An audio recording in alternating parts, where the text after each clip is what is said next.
Asian Community Market itu sama kayak globalisasi. Pertarungan bebas, kita harus kuat di situ. Kita nggak boleh lebay, kita nggak boleh manja. Dan satu, tadi kuasailah bahasa asing, bahasa Inggris minimal sebaik-baiknya. Jangan kayak artis-artis kalau di wawancara, iya kita lagi ada event. Event itu adalah ganjil. Mestinya disebut event. Ya, cuma modal cantik doang event. Boleh saya orang lagi TV. Muka boleh cantik, otak doang. Itu kuasain yang benar. Kuasain. Saya ketika pertama kali belajar bahasa Inggris, saya dilepas oleh almarhum ayah saya di sebuah sekolah di Ghana, Afrika. Ayah saya diplomat. Saya dengan adik saya itu kerja nangis terus karena kita nggak tahu dia ngomong apa. Dia ngomong Inggris, tapi oleh ayah saya kita ditaruh di local school. Dilepas sama orang saya. Adik saya nangis. Mas itu kenapa? Dia nggak marah, mukanya gede gitu. Tapi ternyata apa maksud ayah saya? Dia menyuruh kita mencari sendiri. Dia menyuruh kita untuk belajar sendiri. Setelah dia lihat kita bisa, baru dia kasih guru privat. Kita dilepas, saya cuma tahu good morning teacher, yes teacher. Udah, dia ngomong di depan saya nggak tahu. Paling kalau angka-angkanya. Jadi kalau if you can speak one language at least, tidak ada orang di dunia ini yang bisa bohongin kalian. Tidak ada. Makanya kenapa orang Australia di Australia fakultas sastranya ada jurusan bahasa Indonesia? Kenapa di Belanda ada bahasa Indonesia? Karena mereka bersiap. Datang ke sini bilang, bule. Saya bule cakep. Bisa ngomong aja. Karena dia udah dibekelin. Jadi kalau tadi kembali lagi, kalau memilih sesuatu itu tanyalah pada hati nurani kita. Sama kayak kalau kamu mau memilih calon pasangan. Gali cocok nggak dia buat gue? Gali cocok nggak dia buat gue? Kamu nih benar kayak cocok Gali. Itu. Nah jadi kalau mau ini lihat nanti minta atau print deh itu paper saya, ya. Poin-poinnya ada di situ. Tapi saya janji, siapa di antara kalian di sini yang siap atau mau berinovasi, kita bantu. Termasuk pendanaannya. Saya sudah ada membantu kurang lebih ada 7 sebagai startup company, terus sebagai bapak angkat, saya bantu. Sebatas tempo hari kita mulai dari 100 juta, sekarang sudah saya naikin sampai sebatas 300 juta kita beri modal. Copyright paten mereka saya hanya dapat royalti. Saya tetap menghormati adik-adik saya yang inovatif. Saya minta royalti aja karena mereka pakai fasilitas kantor saya, pakai peralatan saya, dan pakai nama perusahaan saya. Jadi itu. Nah jadi terakhir saya minta kepada Kartini Gunadarma ini, jadilah orang-orang yang bergerak di bidang ICT sesungguhnya. Karena kalau saya boleh jujur, gua bosan di kantor lapangan laki-laki mulu. Jarang ada cewek-cewek yang ICT. Kalaupun ada udah ada yang punya. Kalau ada yang cakep, yang royokin banyak banget. Nah, jeleknya kalian nih, saya kasih tahu nih sebelum saya ini. Sok tahu, dan itu udah saya alami. Karena umurnya sama semuanya, sok pintar semuanya. Tapi selama dia berargumentasi secara positif, saya diemin aja, saya lihat siapa yang paling pintar otaknya.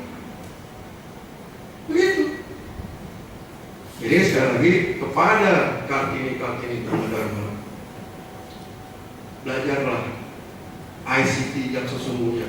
Karena ICT adalah masa depan kalian, masa depan anak kamu, masa depan cucu-cucu cicit saya. Ya Bu ya, bener Bu ya. Ya. Jadi sementara itu dulu, nanti silakan kalau ada apa-apa tanya nanti di sesi tanya jawab.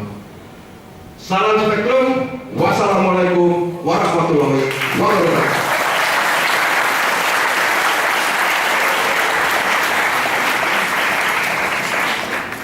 Gimana presentasinya?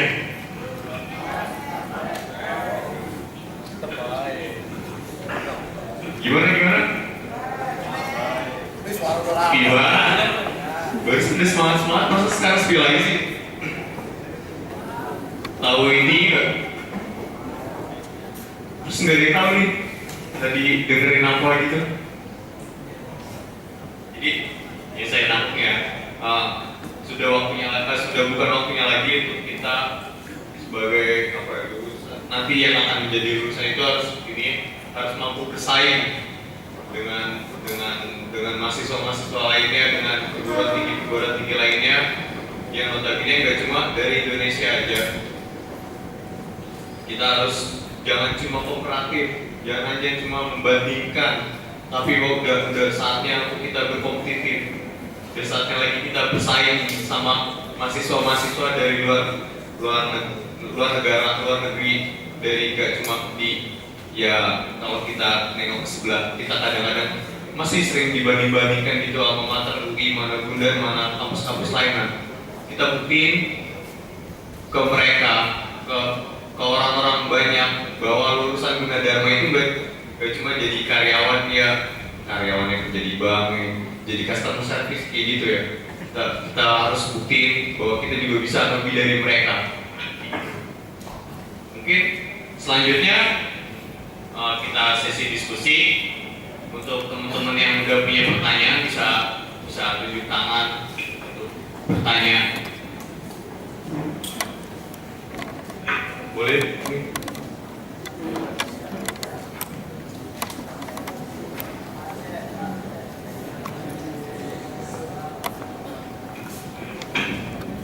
Assalamualaikum warahmatullahi wabarakatuh. Di sini saya perwakilan dari Ambon, Maluku. Saya ingin bertanya, kapan sih Indonesia mampu menghubungkan seluruh Nusantara dengan internet? Bahkan di daerah saya, bagian Maluku, kedesaannya saja orang harus berjalan berkilo-kilometer untuk mendapatkan sinyal untuk menelpon. Padahal daerah tersebut adalah daerah ekonomi kreatif yang menguntungkan Indonesia di MEA. Bahkan di daerah itu adalah daerah kedua setelah Raja Ampat, Monabis. Terima kasih. Namanya siapa? Muhammad Hidayat Masuki.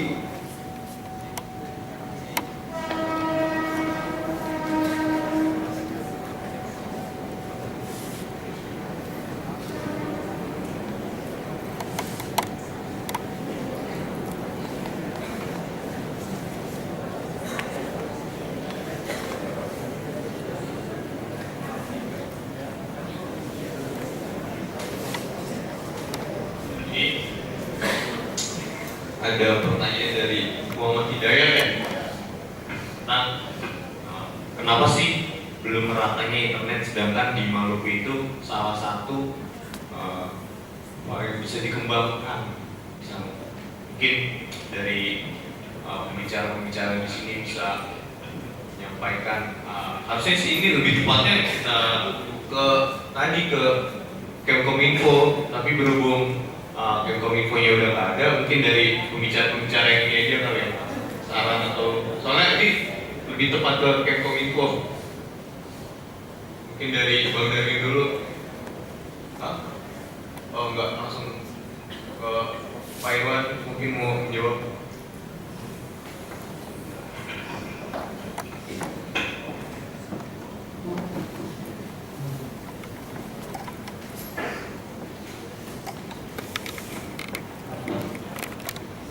Bagus sekali ya pertanyaannya.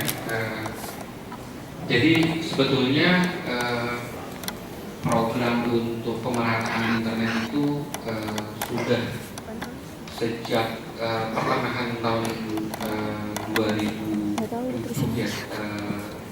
Telkom sendiri memiliki blueprint gitu ya, mulai dari kawasan barat sampai timur. Memang perkembangan infrastrukturnya itu sendiri tidak bisa memang serta-merta gitu ya. Kita harus membangunnya secara bertahap gitu. Dan kebetulan waktu itu Pak Arief Yahya yang sekarang menjadi Menteri Pariwisata gitu, itu yang sangat menginginkan itu adanya pemerataan terutama infrastruktur termasuk diantaranya internet ya, telekomunikasi dan internet di wilayah timur. Nah, dengan kemudian Pak Arief Yahya ini direktur Telkom dulu ya, sekarang ini menjadi Menteri Pariwisata, ini kemungkinan akan dipercepat gitu karena Pak Arief Yahya itu sangat sadar sekali gitu bahwa salah satu keberhasilan pariwisata itu adalah itunya oleh infrastruktur yang juga sangat maju dan bisa menjadi pendukung di sana gitu ya. Jadi saya berharap sih dengan pertama blueprint yang sudah ada gitu ya, dan yang kedua di mana Pak Arief Yahya sekarang itu juga menjadi Menteri Pariwisata dan dia sadar betul gitu ya bahwa apalagi tadi kan dikatakan bahwa daerah tersebut merupakan daerah pariwisata dan merupakan daerah yang kedua gitu ya, tujuan pariwisata setelah Raja Ampat gitu ya, di daerah timur. Jadi harapannya itu akan dipercepat gitu ya, blueprint sudah ada dan menjadi tujuan pariwisata yang juga menjadi concernnya dari Pak Arief gitu ya. Dan memang kita tidak bisa semudah membalikan tapak tangan gitu ya. Bahwa yang tadinya ada kemudian menjadi ada gitu ya. Telekomunikasi infrastruktur yang memang harus dipikirkan betul gitu pembangunannya. Jadi memang saat ini kita mengakui ya dari Telkom sendiri belum merata di seluruh Indonesia. Tapi dengan tadi saya sudah presentasikan bahwa kami Telkom berkomitmen bahwa telekomunikasi dan informasi teknologi ini bisa dinikmati oleh seluruh lapisan masyarakat dan tentu saja dengan harga yang terjangkau. Jadi dua hal gitu ya, merata dan terjangkau gitu ya. Jadi mudah-mudahan ini bisa menjawab pertanyaannya. Terima kasih.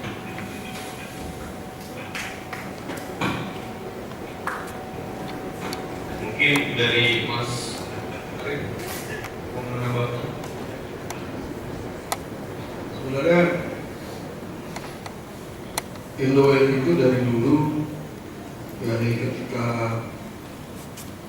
menterinya Pak Samsul Arief itu sudah memberikan masukan bahwa apa yang dibutuhkan oleh daerah adalah mereka yang bisa memberitahu kita. Jadi bukan lagi zamannya dari pusat ke daerah, tapi kayak Mas dari Telkom Sigma ini, mereka justru harus mendapatkan masukan apa saja yang diperlukan oleh daerah, karena itu akan menyangkut kepada APBD mereka, gitu loh. Kalau mereka minta swasta untuk invest, supra maupun infrastrukturnya itu belum memadai.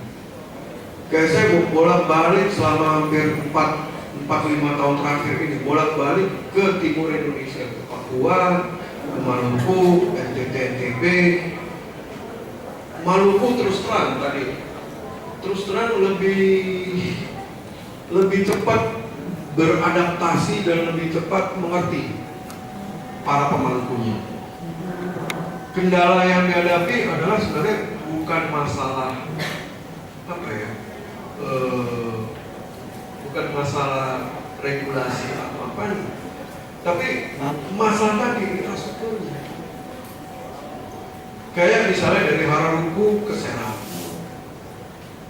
itu harus lewat bawah laut kabelnya. Kontraktor kalau disuruh investasinya pasti besar. Kalau pakai dana APBD, APBN harus tunggu ketok palu DPRD. Nah, hal-hal seperti ini yang sering dihadapi. Papua lebih sadis. Sadis dalam arti kata bukan manusianya, bukan orangnya. Sadis alamnya. Waduh, susahnya minta ampun. Saya pernah membuat studi dengan orang-orang Indonesia.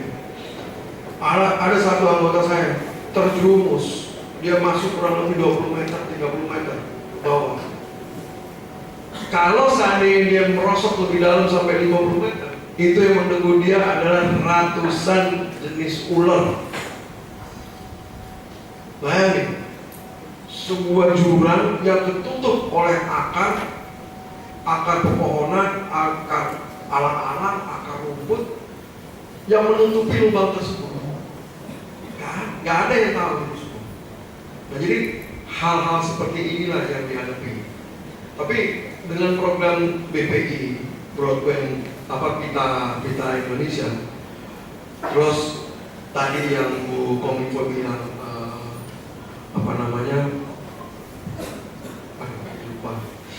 yang dicetuskan oleh Pak almarhum Yopape juga, Indonesia Connected, terus Palaparing. Mudah-mudahan itu bisa terwujud. Walaupun investasinya besar. Saya selalu bilang nih sama teman-teman industri, kalau investasi bawah laut atau fiber optik itu terlalu mahal, kenapa nggak kita main satelit? Mungkin rural areas yang belum bisa terjangkau oleh fiber optik dan broadband darat, mungkin kita bisa pakai satelit, coverage-nya lebih besar kalau satelit. Nah, masalah pendanaan, kalau BRI aja bisa, oke lah karena dia bank. Sekarang bank BRI itu paling canggih, kita di tengah hutan di Maroke bisa kita. Seperti tadi bilang, branchless banking, kita bisa pakai M-banking atau e-banking, M-banking lah. Nah, kita bisa saweran kalau misalnya satu satelit harganya 50 miliar misalnya dolar misalnya, kita saweran. Kayak ada waktu itu wacana, buat saya sebenarnya benar-benar jangan wacana ya, untuk membuat sebuah operator seluler yang benar-benar NKRI merah putih. Kenapa tidak? Pilihannya kan ada dua, ambil alih yang punya asing atau kita bikin saweran. Kalau 250 juta penduduk Indonesia termasuk bayi yang baru lahir, kita tarikin 1.000 perak aja, ngumpul tuh duit selama 5 tahun. Tinggal sekarang nawain itu kita aja. Kok kita nih kan sekarang kalau zaman Pak Harto kan dulu kebanyakan NATO, no action talk only. Tapi di era reformasi sampai sekarang kita terlalu banyak corona, meeting only no action. Pindah di sana Bogor, pindah di sana Jakarta, buat apa sih itu? Jokowi teman baik saya, tetangga di Solo. Saya bilang, buat apa mas? Lu pindah Bogor, lu pindah ini, lu takut di demo, ada pindah demo saya bilang. Ada pindah aja, gitu kan? Terus kayak mau seminar gitu. Sebenarnya saya nggak mau tuh pakai paper, makanya saya bilang mengalir gitu. Kalau ada yang mau, suruh pakai USB aja. Karena saya sudah mulai menerapkan paperless. Karena saya sedih lihat hutan-hutan kita ditebangin, terus kertas dikorek-korek dibuat. Sudah eranya paperless. Kedua, kalau kita pakai yang konvensional, saya bilang di kantor, tumpuk semua makalah seminar yang saya ikutin dari 30 tahun terakhir. Tumpuk. Saya bilang mas tekan saya, kenapa Pak? Udah kamu nggak usah banyak ngomong, nggak usah pecat kamu. Dia tumpuk benar. Udah mas, tapi ini kalau saya tumpuk lagi langit-langit, bikin tumpukan kedua saya bilang. Akhirnya singkat cerita sampai 10 tumpuk. Saya bilang orang-orang ini kata, ini makalah 10 tumpuk. Kalau kita tarik lurus, nyampe surga. Nyampe surga. Tapi buat itu, setelah pulang dari ruangan ini, apa aku baca? Enggak. Paling sama istri saya ngeluakin. Iya kan? Tapi kalau kita pakai USB atau apa kan? mau kita lihat kita colok. Ini saya juga mesti kasih masukan nih udah lama nih, FTIT gini, musiknya udah wireless musik ini. Jangan pakai kabel-kabel lagi. Tadi akhirnya ibu kominfo kesandung. Kalau kesandung lucu kan, giginya opong nih jatuhnya. Gara-gara kita datang. Sebentar gitu dulu. Mungkin dari Gali mau nambahin. Ya, assalamualaikum warahmatullahi wabarakatuh. Mungkin apa ya, menyambut dari pertanyaan kawan dari Maluku. Sebenarnya benar tadi yang dibilang sama Bang Arif, bahwasanya kalau menurut saya kita perlu yang namanya broadband infrastruktur development. Jadi kita membangun infrastruktur, kemudian barulah membangun namanya broadband infrastruktur development seperti itu. Dan mungkin nanti output dari seminar ini yang saya harapkan kan membuat sebuah manifesto yang nantinya bisa kita tekan langsung ke kawan-kawan dari Kominfo seperti itu. Dan sini juga udah ada pernyataan jelas bahwasanya jaringan 135 kabupaten dan kota belum connect internet, dan jaringannya akan diperluas sesuai dengan janji Bapak Menteri kita, Bapak Menteri Komunikasi dan Informatika. Dan mungkin setelah ini kita bisa sama-sama membuat sebuah manifesto yang nantinya kita bisa tekan langsung ke pihak yang memang wajib dan mungkin pihak yang memang seharusnya menangani terkait masalah broadband di Indonesia ini, seperti itu mungkin. Terima kasih.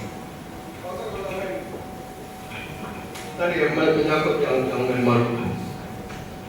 Jadi NOL ini 5 tahun terakhir kita lebih banyak sekarang ngajakin mitra-mitra kita untuk sosialisasi, edukasi, mediasi, dan advokasi ke daerah-daerah, terutama timur Indonesia. Nah, di dalam rombongan kita itu Indomeli mengajak sekolah-sekolah, LSM, industri, vendor, pemerintah. Mungkin dalam waktu dekat, kenapa nggak kita coba Gunadarma, institusinya Pak Darwin Purba, Telkom Sigma, kita pergi, nanti Indomeli yang kasih tahu daerah sini, supaya interkoneksi ini bisa cepat terwujud. Karena jangan ngomong kreatif kan, jangan ngomong kreatif. Saya setuju tadi dengan dari Maluku. Jangan ngomong kreatif selama interkoneksi dan broadband ini masih lebay, masih lemot. Jangan, karena kasihan. Jadi untuk menanggulangi, ini saya mau sharing nih. Untuk menanggulangi problematika ini, di suatu daerah mungkin tidak ada BTS, mungkin fiber optiknya nggak ada dan sebagainya.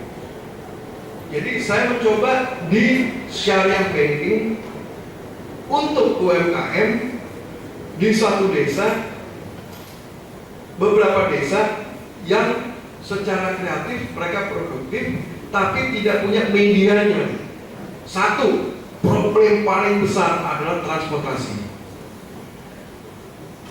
Dia membawa hasil buminya di NTT ke Kupang atau ke kota terdekat, itu dia pikul.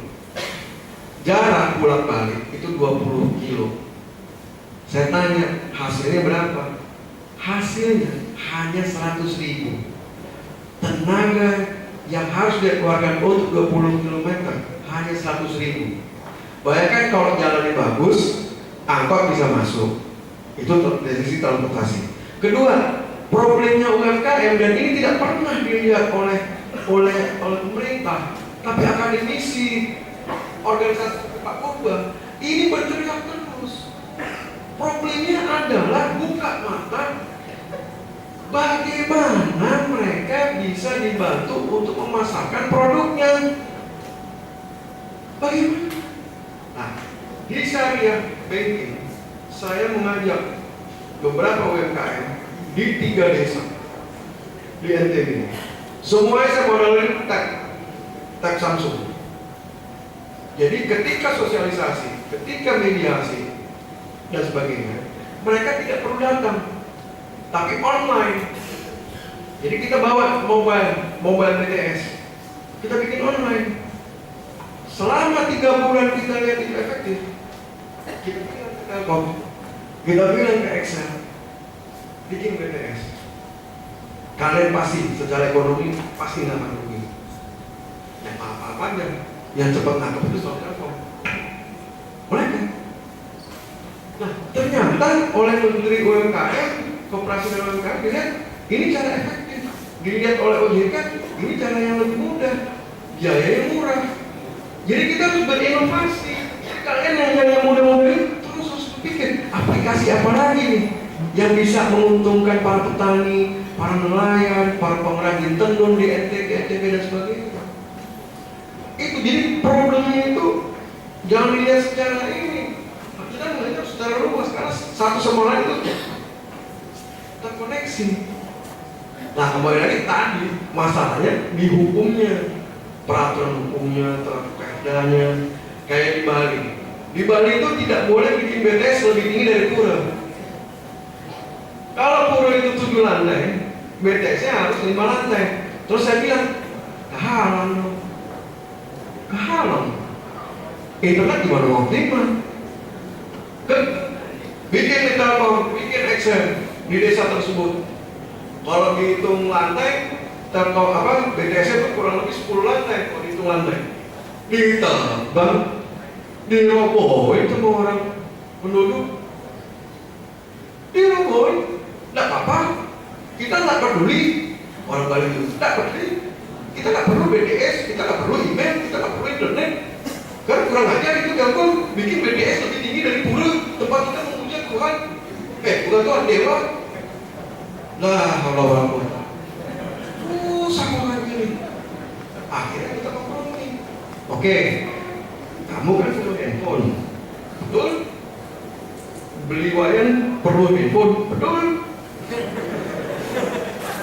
Nih, lu perlu handphone untuk belanja, untuk ngecek anak, betul Pak?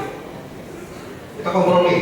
Bagaimana kalau Telkom bikin, Excel bikin BTS-nya di luar kampung kalian? Boleh Pak? Silakan Pak, kalau begitu boleh, selama tidak dekat pura, titik. Orang Bali itu kalau itu genggeh, titik. Jadi mediasi, kita harus mediasi. Kita nggak bisa lagi dari atas ke bawah, harus bottom up. Tanya apa yang mereka mau. Karena itu perdanya nggak jelas, undang-undangnya nggak jelas. Kan BTS itu kalau dibangun di tanahnya Gali misalnya, dan saya bilang ini Gali, tanah 3.000 Gali saya sewa untuk bikin BTS.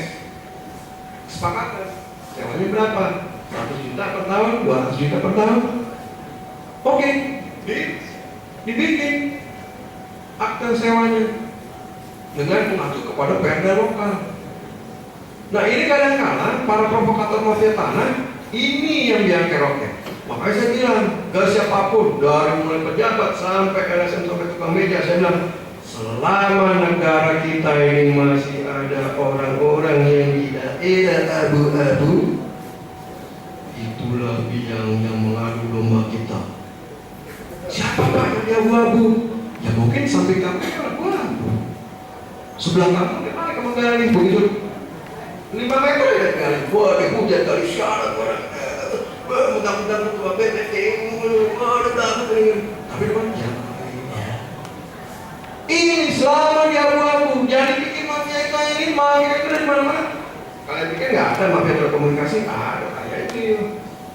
Ada mafia. Nih, kita mau mulai green telecommunication.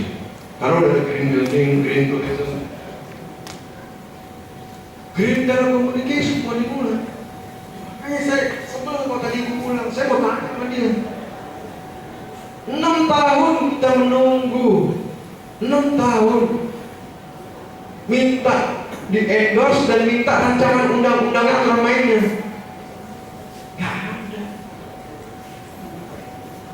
Jadi banyak hal dan saya pikir nggak cukup bagi kalian kayak gini. Harus udah ini harus cari sponsor yang bikin seri. Ya mahasiswanya terbuka. Sebentar begitu dulu. Mungkin satu pertanyaan lagi sebelum ditutup untuk sharing sesi diskusi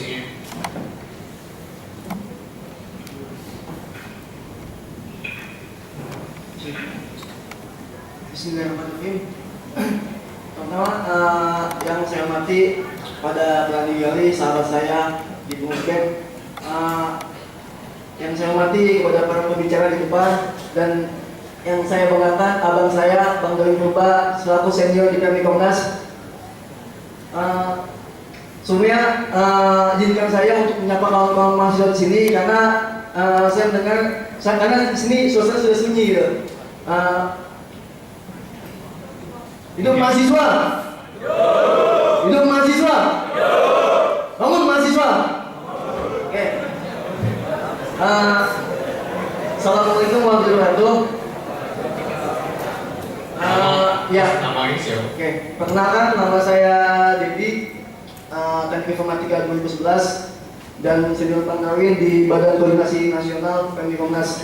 Oke. Pertama gini, Bang, yang saya ingin membahas itu tahun ini 2015 sudah disepakati dari Kemenkominfo dan Badan Legislasi, artinya DPR RI sudah mewacanakan agenda prioritas prolegnas revisi Undang-Undang ITE. Namun pernah saya komunikasi salah satu anggota DPR RI Komisi 1, artinya beliau tidak begitu atensi gitu untuk merevisi adanya undang-undang. Mungkin memang karena memang pembahasannya itu tidak basah atau bagaimana, saya tidak mengerti gitu. Dan saya juga sebenarnya tidak sepakat dengan ibu dari delegasi Kemenkominfo bahwa ITE itu tidak bermasalah gitu. Memang secara dominasinya memang tidak masalah, namun ada satu pasal yang kita sama-sama ketahui, pasal 27 ayat 3 pencemaran nama baik. Artinya memang Pak Rudiantara mengatakan bahwa pasal ini tidak salah, tapi hanya penerapannya saja yang salah, gitu. Dan saya berkesimpulan bahwa ini pasalnya memang karet dan penegak hukumnya yang genit, begitu. Penegak hukumnya yang genit. Artinya dengan mudah mengkriminalisasi seseorang gitu, dengan mengatasnamakan pencemaran nama baik. Apalagi kalau masyarakat mengkritik sang penguasa, artinya masyarakat dibuka. Langsung tanya-tanya aja. Gini Bang, ini forum diskusi. Artinya Tapi saya Anda mengatakan ini forum diskusi. Ya. Artinya di sini masuk di bagian kesempatan, gitu. Tapi untuk mempersingkat waktu, Artinya coba begini, tolong begini saja. pertanyaannya. Mohon maaf ya Pak pembicara, artinya dari awal saya moderator memberikan waktu gitu. Artinya saya mengatakan di sini forum diskusi ini forum mahasiswa gitu. Ini ekspresi mahasiswa di sini. Gitu. Artinya, kalau moderator saja membatasi kita, kalau moderator saja membatasi kita untuk ekspresi, artinya mungkin moderator itu mungkin kaki tangannya kampus gitu. Oke, selanjutnya ya. Oke, mungkin gini Pak, bagaimana pandangan Bapak mengenai agenda prolegnas ITE tersebut pertama, dan yang kedua mengenai regulasi Kemenkominfo yang baru tingkat TKDN 40% pada smartphone 4G. Artinya Indonesia banyak diserang oleh Amerika, produsen besar Apple. Artinya saya sebagai mahasiswa mendukung penuh upaya kementerian untuk menetapkan regulasi TKDN 40% tersebut gitu. Kalau tidak begitu industri telekomunikasi Indonesia tidak akan berkembang. Dan yang kedua mengenai kasus itu, saya dan Presiden BEM FTI berkali-kali sudah melakukan advokasi untuk pemasangan itu gitu. Dan mungkin sudah setuju untuk PK, tapi belum ada putusannya bagaimana PK tersebut gitu kan. Gitu mungkin apa nih kira-kira yang bisa kawan-kawan mahasiswa itu untuk bantu gitu. Artinya kita pun ingin kepastian hukum di bidang telekomunikasi gitu Pak. Oke, dan selanjutnya saya menghimbau untuk kawan-kawan mahasiswa, sini kita mempunyai wadah PMI Komnas, Perhimpunan Mahasiswa Informatika dan Komputer Nasional. Artinya ketika memang kawan-kawan ingin membangun Indonesia dalam bidang telekomunikasi, ayo sama-sama kita berhimpun, kita majukan Indonesia di bidang telekomunikasi. Oke, terima kasih. Wassalamualaikum warahmatullahi wabarakatuh. Iya, kalau saya jawab ya. Kalau yang nomor 1, nomor 2 itu, mesti tadi kamu tanyain ke dua ibu dari Kominfo. Tapi kamu kirim aja lah email ke mereka. Perihal TKDN, saya setuju. TKDN itu sampai hari ini prolegnas memang kita juga udah minta itu. Nggak di apa, dan revisi undang-undang ITE. Itu nggak tahu apa masalahnya, nggak ada niat untuk direvisi. Kalau TKDN itu menyangkut di SNI.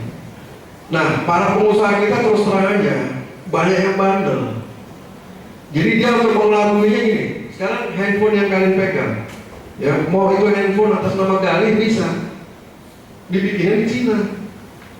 Begitu barang itu masuk ke Indonesia, kita bilang harus ada TKDN 40% atau 50%, dia bilang enggak, saya bikin di Cina kok.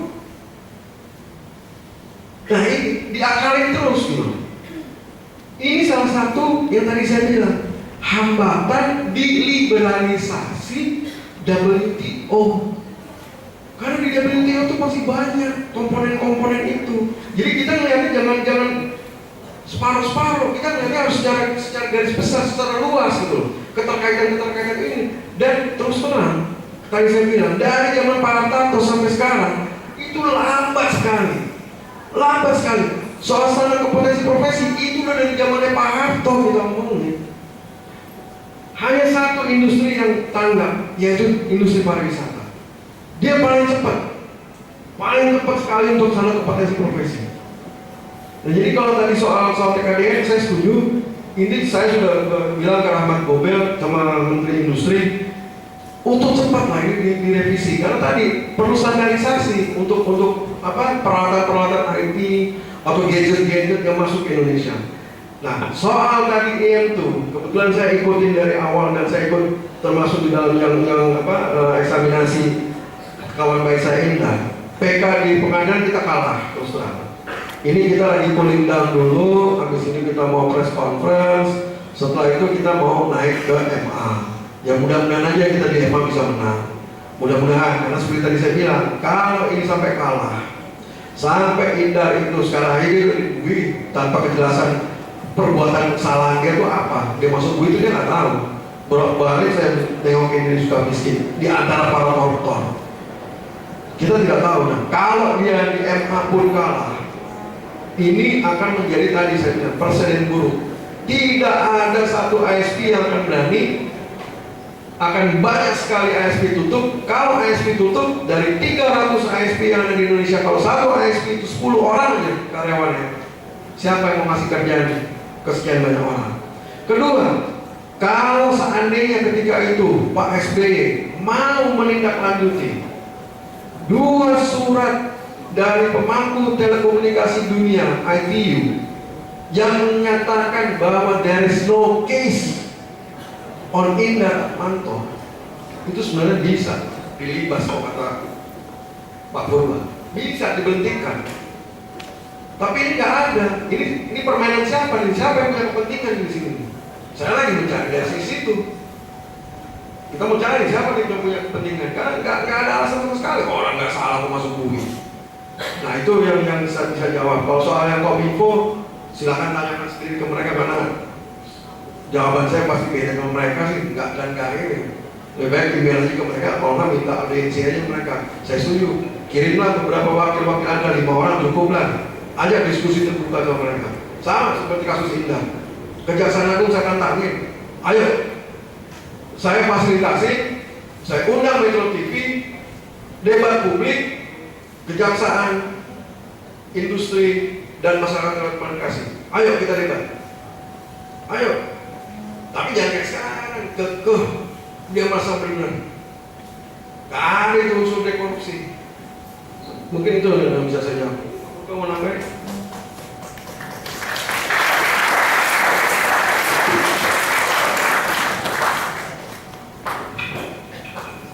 Terima kasih. Ya sedikit aja.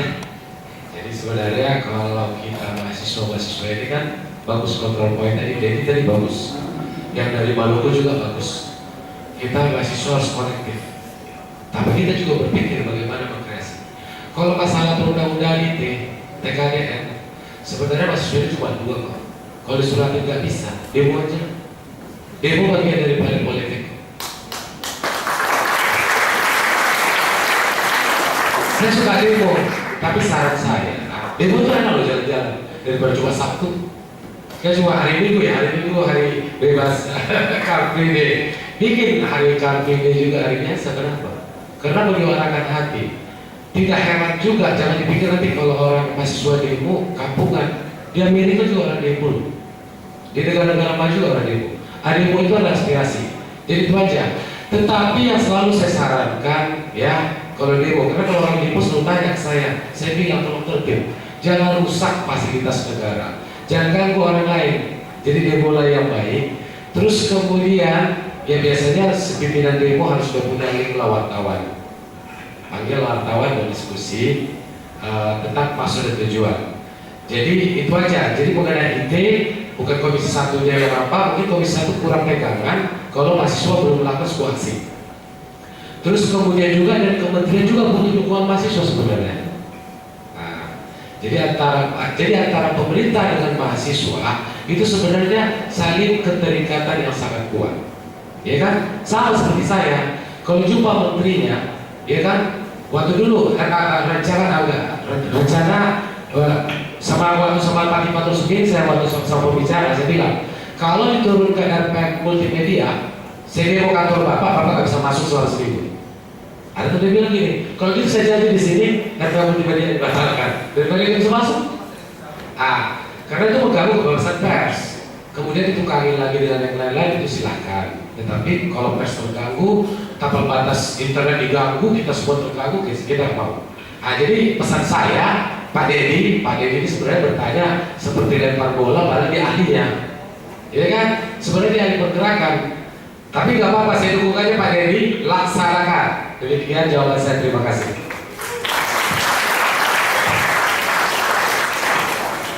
Oke, untuk selanjutnya mungkin langsung closing statement aja dari setiap pembicara, mungkin dimulai dari Bang Darwin. Terima kasih. Jadi closing statementnya begini. Sebenarnya PA itu bukan tanggung jawab pemerintah, tapi tanggung jawab kita juga sebagai mahasiswa. Kalau sekarang pemerintah tidak mampu, coba kita mahasiswa yang jago-jago ini, apalagi Universitas Gunadarma ya, agar tidak ada pemerintahan, tapi kita masuk PA. Bisa nggak kita mengalahkan ASEAN yang ada 9 negara itu? Tetapi secara karakteristik kita pelajari dulu. Sekarang kadang-kadang kalau orang Indonesia ini kan tidak mempelajari. Kalau sebenarnya masuk PA kita akan masuk 9 negara. Kita harus tahu dulu yang baru itu agamanya aja sudah mulai berada, ya kan? 60 juta jiwa. Terus kemudian kalau Filipina Katolik, kalau mayoritas Katolik ya. Terus kalau yang Thailand Buddha. Jadi kalau yang masuk itu adalah kompleksitas. Tapi kita nggak usah khawatir, karena ternyata bangsa Indonesia pun adalah yang sudah sangat pengalaman dengan segala macam pluralisme. Banyak sukunya aja ada 300 etnis ya. Bahasa kita sampai 1540. Artinya kita harus bisa memenangkan permainan, menguasai pasar ASEAN. Lebih banyak tahu negara ASEAN daripada orang ASEAN mengetahui Indonesia. Itu kuncinya. Saya pikir penutup dari saya. Terima kasih.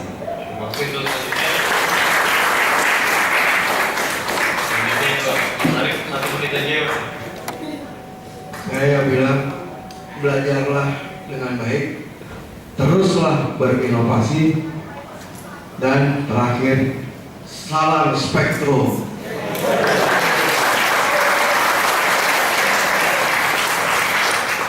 Ya, 2 kata aja dari saya untuk masyarakat ekonomi, menyangkut masyarakat ekonomi ini adalah think globally and handle locally. Itu aja. Selanjutnya dari perwakilan mahasiswa. Ya baik. Sebenarnya untuk closing statement singkat aja.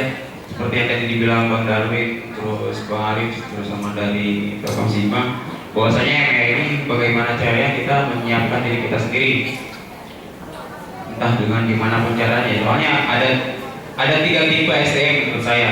Yang pertama adalah not skillful but fast learner gitu. Oke, kalian nggak punya skill apa-apa, tapi kalian cepat ngerti, cepat belajar, kayak gitu. Terus yang kedua ada skillful but not certified. Oke, kalian ahli misalkan di bidang jaringan, tapi kalian nggak punya sertifikasi gitu. Terus yang ketiga, skillful and certified. Dan yang ketiga ini mungkin yang paling dibutuhkan dalam masyarakat ekonomi ASEAN. Kalian punya keahlian dan kalian bersertifikasi. Itu mungkin menurut saya. Oke, terima kasih statementnya keren-keren. Mungkin saya langsung nyimpulin aja. Dari awal tadi berdasarkan statistik yang telah kita lihat, 50% dari penduduk Indonesia sudah menggunakan internet. Akan tetapi tren penggunaan ICT di Indonesia hanya sebagai sosialisasi saja, bukan sebagai ajang untuk menumbuhkan kreativitas dan pengelolaan ekonomi. Masuk ke pembahasan MEA tadi, menurut Ibu Woro adalah kesepakatan negara-negara ASEAN untuk membentuk sebuah pasar bebas, atau dengan kata lain penyatuan masyarakat modern seperti kata Bang Darwin tadi. Nah, bagaimana sikap kita sebagai mahasiswa terhadap masalah tersebut? Itu balik lagi ke pribadi teman-teman. Sebagai mahasiswa kita harus lebih kreatif, kompetitif, mempunyai kemampuan, keberanian dan konsistensi dalam mengerjakan sesuatu. Jadi jangan takut untuk berkreasi, membuat suatu inovasi yang baru dan bermanfaat.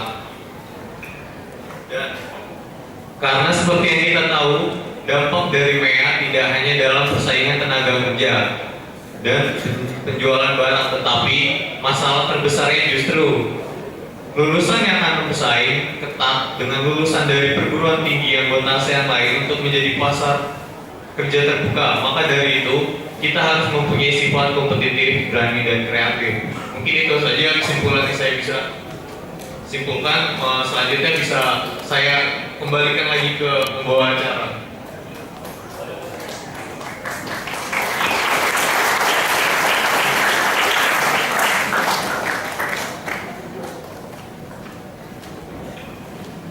Baiklah, terima kasih atas pemberian materinya dari para pembicara.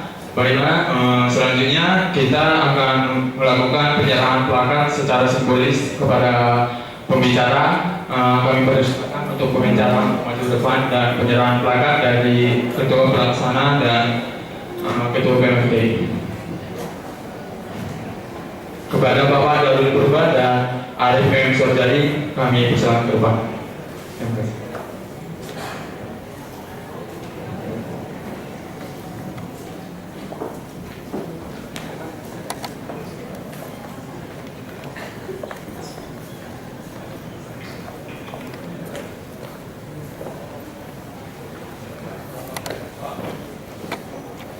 Dan buat para peserta, harap menjaga kebersihannya nanti setelah acara ini selesai. Dan untuk penyerahan door prize, mohon dicek di kolom di bawah kursi masing-masing.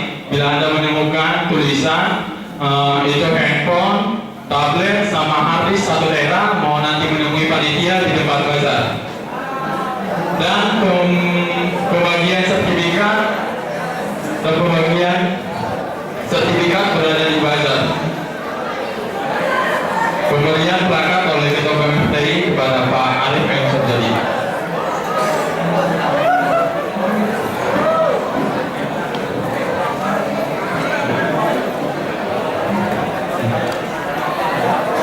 Selanjutnya pemberian plakat Ketua Pelaksana kepada Telkom Sigma.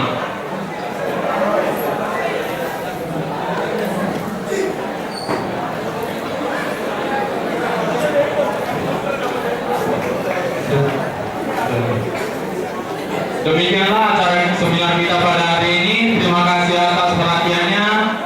Selamat siang. Dan untuk para peserta,